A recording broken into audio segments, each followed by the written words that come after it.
দক্ষিণ দিনাজপুর জেলার কুশমন্ডি ব্লকের বিদ্যালয় অবর পরিদর্শকের দপ্তরে একটি অনুষ্ঠানের মধ্যে দিয়ে বিদায়ী অবর বিদ্যালয় পরিদর্শক রমন দাসকে মানপত্র ফুলের তোড়া দিয়ে বিদায় সম্বর্ধনা জানানো হয়। সেই সঙ্গে নবনিযুক্ত অবর বিদ্যালয় পরিদর্শক সাইম রেজাকে ফুলের তোড়া দিয়ে সম্বর্ধনা জানান কুশমন্ডি চক্রের শিক্ষক শিক্ষিকারা।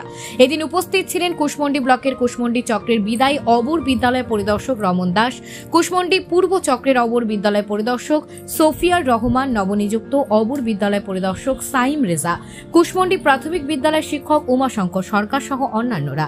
এ বিষয়ে বিদায়ী অবর বিদ্যালয় পরিদর্শক রমন দাস বলেন, 2021 সালের 11 ফেব্রুয়ারি কুশমন্ডি চক্রে আমি যোগদান করেছিলাম অবর বিদ্যালয় পরিদর্শক হিসেবে।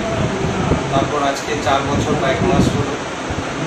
এই 4 বছর সময় আমি যেভাবে আমার শিক্ষক শিক্ষিকা এবং আমার অফিসের সহকর্মী তথা ব্লক প্রশাসন, পুলিশ প্রশাসন সকলের সঙ্গে মিলেমিশে একটা টিম হয়ে যেভাবে আমি কাজ করার সুযোগ পেয়েছি, যেভাবে সকলের ভালোবাসা সম্মান পেয়েছি, আমি সারা জীবন এই স্মৃতিগুলোকে মনে রাখবো। এবং আপনারা জানেন যে কিছুদিন আগেই গত 17 এপ্রিল আমার একটা অর্ডার বের হয়, সেখানে আমার একটা বদলির নির্দেশ দেওয়া হয়। আমার নতুন গন্তব্য হচ্ছে দার্জিলিং জেলার রঙিয়া সার্কেল। খুব শীঘ্রই সেখানে যোগদান করবো বলে আশাবাদী। তবে এই 4 বছরে যতটুকু কাজ করতে পেরেছি সকলের সঙ্গে মিশে, যতটুকু স্মৃতি এখানে তৈরি হয়েছে আজীবন মনে থাকবে।